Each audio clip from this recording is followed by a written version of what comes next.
ارے کہاں آسمان کا چاند اور کہاں مدینے کا چاند. ارے آسمان کا چاند تو ڈوبتا بھی ہے, طلوع بھی ہوتا ہے اور کبھی گہنا بھی جاتا ہے, مگر مدینے کا چاند ایسا چاند ہے جو کبھی طلوع ہوا ہے نہ کبھی طلوع ہوگا, جو کبھی ڈوبا ہے نہ کبھی ڈوبے گا, جس کی چمک میں کبھی کمی آئی ہے نہ کبھی کمی آئے گی, جس میں کبھی گرہن لگا ہے نہ کبھی گرہن لگے گا. اسی لیے تو سرکار اعلیٰ حضرت کیا یہ خوب ارشاد فرماتے ہیں, چاند سے تشبیہ دینا یہ بھی کوئی انصاف ہے, چاند سے تشبیہ دینا یہ بھی کوئی انصاف ہے. چاند میں تو داغ ہے آقا کا چہرہ صاف ہے, چاند میں تو داغ ہے آقا کا چہرہ صاف ہے. حضرات اب آئیے میں آپ کو بتاؤں کہ رسول کریم صلی اللہ تعالی علیہ وآلہ وسلم کے زمانے میں ایک یہودی سرکار مدینہ صلی اللہ تعالی علیہ وآلہ وسلم کا دشمن تھا.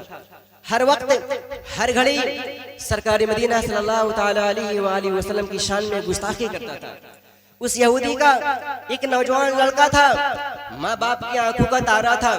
وہ یہودی نوجوان اپنے ماں باپ سے سرکار مدینہ صلی اللہ تعالی علیہ وآلہ وسلم کی شان میں توہین سن کر سرکار مدینہ صلی اللہ تعالی علیہ وآلہ وسلم کو نقصان پہنچانے کے لیے راستے میں کھڑا رہتا تھا.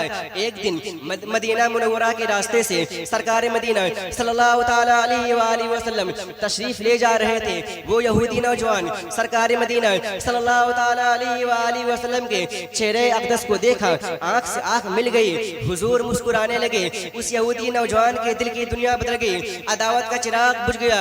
اس کے دل میں ماں باپ کی محبت اور رسول کی محبت کے درمیان جنگ شروع ہو گئی. آخر محبت رسول غالب آ گئی. جب گھر میں سرکار مدینہ صلی اللہ تعالی علیہ وآلہ وسلم کی یاد آتی تو مسجد نبوی کے پاس کچھ بہانہ بنا کر ٹہلنے لگتا, گھومنے لگتا. ایک بار دیکھ لینے کے بعد کسی بیمار کی طرح گھر واپس ہوتا. اسی طرح عشق مصطفیٰ میں بیمار پڑ گیا.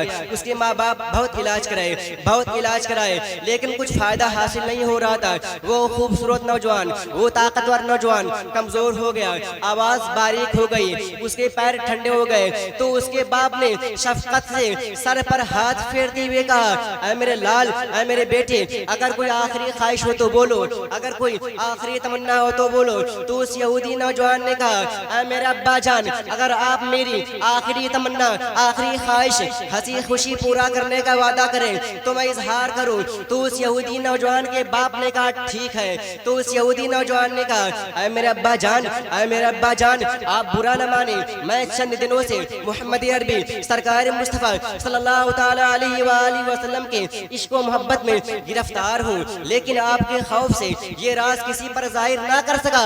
اب میری آخری تمنا ہے کہ صرف ایک بار نورانی چہرہ دیکھ لوں اور میری روح نکل جائے. اے میرے ابا جان, اگر آپ کا وعدہ سچا ہے تو آپ سرکار مدینہ صلی اللہ تعالی علیہ وآلہ وسلم کی بارگاہ میں حاضر ہو کر عرض کیجئے کہ آپ کا ایک غلام دنیا سے جا رہا ہے, آپ اس کے سرانے کھڑے ہو کر آخرت کی نجات کا مژدہ سنا دو.